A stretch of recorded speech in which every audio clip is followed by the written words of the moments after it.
МВР и Граѓанската асоциација Цивил имаат извонредна соработка, зашто прочем сведочи и меморандумот за соработка што ние како две институции го подпишавме и кој што ни отвори една широка нормативна рамка за превентивно делување на многу полиња од заедничкиот интерес.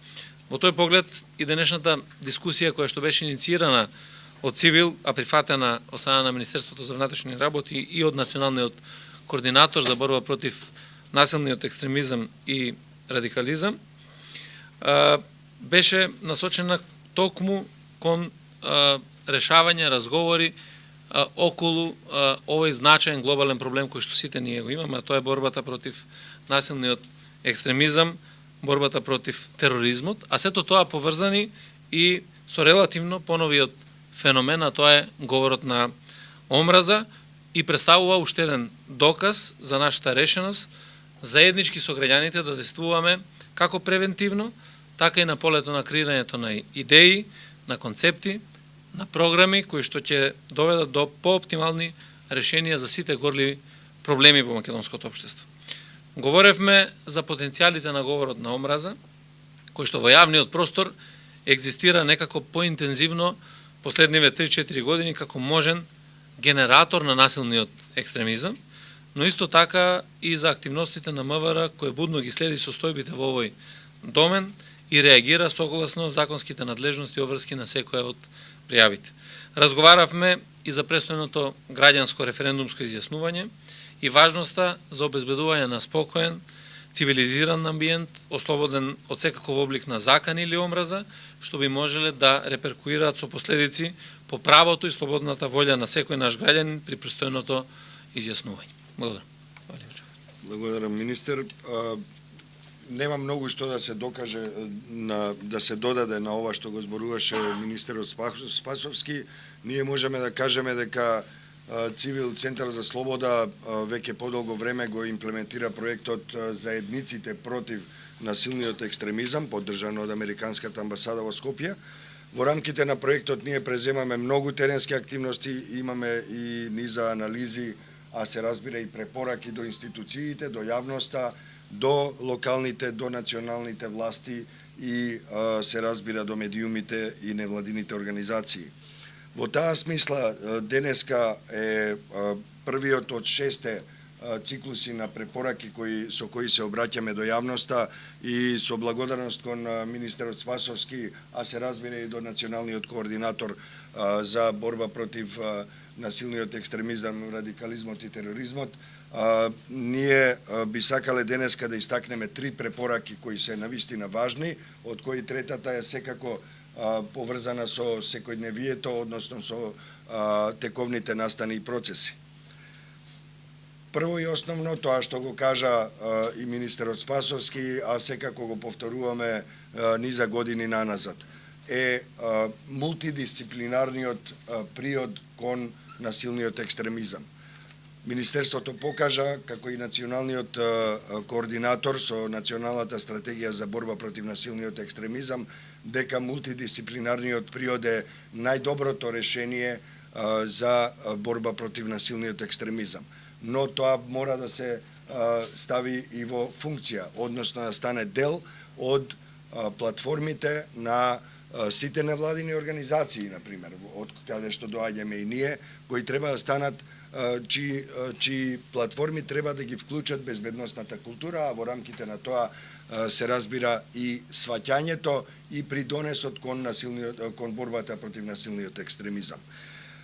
Ова се разбира, не ги подразбира само невладините организации, мултидисциплинарниот пристап кон борбата против насилниот екстремизам подразбира и учество на граѓанките и граѓаните воопшто, на верските заедници, на директорите и службениците во јавните институции, како на национално, така и на локално, можеби уште повеќе на локално ниво, медиумите, жените, младинските организации, граѓанските иницијативи, меѓутоа се разбира и соработката со локалните полициски станици е важна. Ние се разбира ќе излеземе со повеќе информации, со повеќе наоди од самиот терен во најскоро можно време во врска со ова. Втората препорака е дека јакнењето на јавната свест и граѓанската едукација треба да стане дел од нашето секојдневие, бидејќи во она што се нарекува говор на омраза, може да се кријат потенцијали за навистина страотни настани и страотни инциденти кои можат да однесат човечки животи. Може би на прв поглед изгледа многу бегло или пак безопасно, но крајните инстанци, крајните исходишта од говорот на омразата можат да бидат навистина страотни и непредвидливи. Заради тоа апелираме ова да стане дел од секојдневието, почнувајќи од денеска. Се разбира, во поглед на тековните процеси и настани, ние би сакале како организација да упатиме апел до граѓанките и граѓаните на Република Македонија да се воздржат од говор на омраза. Бидејќи гледаме дека дисеминацијата на говорот на омразата и повиците за насилство во поглед на овој предстоен референдум се навистина интензивирани и можат да придонесат кон понатамошни проблеми и обструкција на основното, на фундаменталното право на глас, а тоа е право на човекот, а тоа е правото на глас. Ние сметаме дека говорот на омразата и заканите против луѓето што сакаат слободно да се изразат на референдумскиот процес се навистина сериозна обструкција на демократскиот процес, се кривично дело и исто така сметаме дека тие се неприфатливи. Го повикуваме основното јавно обвинителство да постапи во сите случаи во кои ќе се забележи, ќе се извести за говор на омраза, а особено за заплашување и насилство против оние кои сакаат слободно да се изразат на референдумот. За или против не е важно, меѓутоа овој процес, оваа тенденција ја забележуваме како многу опасна и по демократскиот развој на Република Македонија и се разбира по сите други процеси кои се важни за нашата држава. За 22 ми се случи 27 април и тоа беше подигнато од говорот на омраза што секој ден го слушавме пред собрание. Но сакам да ве прашам гласата како да се бориме против ова појава ако на јавното обвинителство и треба повеќе од 3 недели за да достави обичен одговор.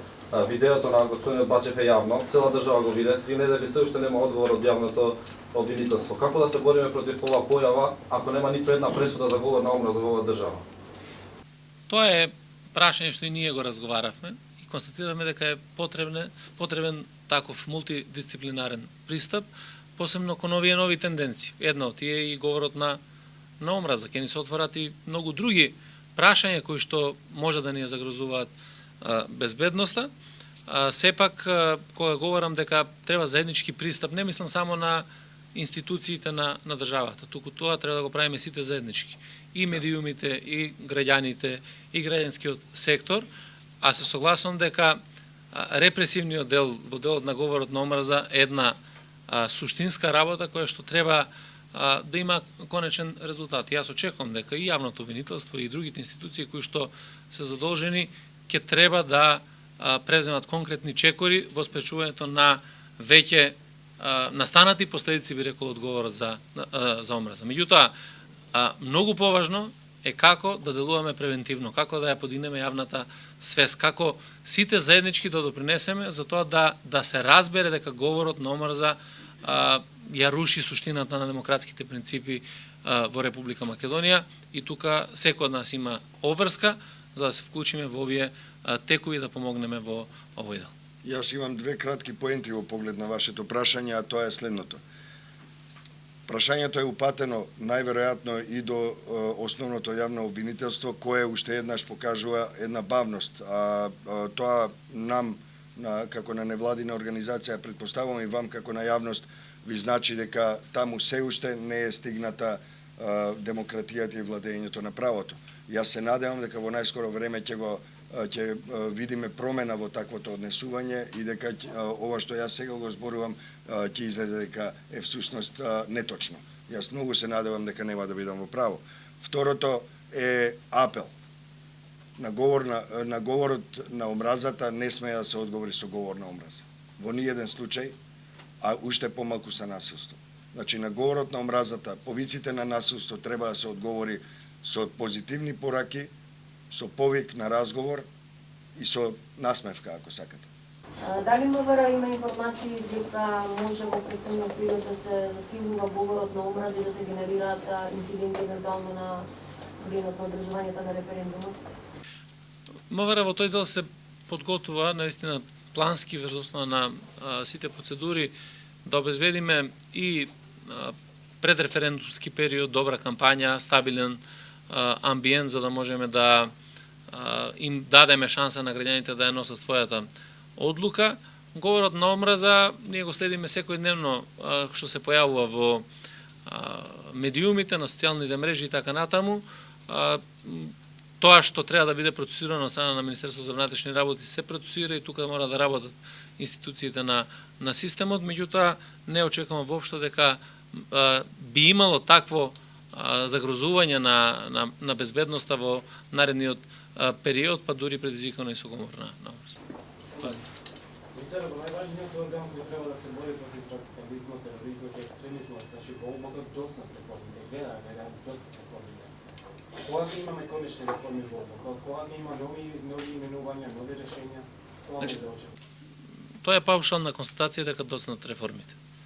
Тие треба да започнат во ноември месец врз основа на законот. Знаете дека вчера е даден и предлог за избор на директор на ОТА, другиот дел од реформата е во тек и тој треба да заврши да финализира и апсолутно е во рамките на поставените рокови за реализација на приоритетите и не би сакал да идеме со паушални оценки, со изнесување на констатации кои што не се точни, туку да ги гледаме работите така како што се поставени.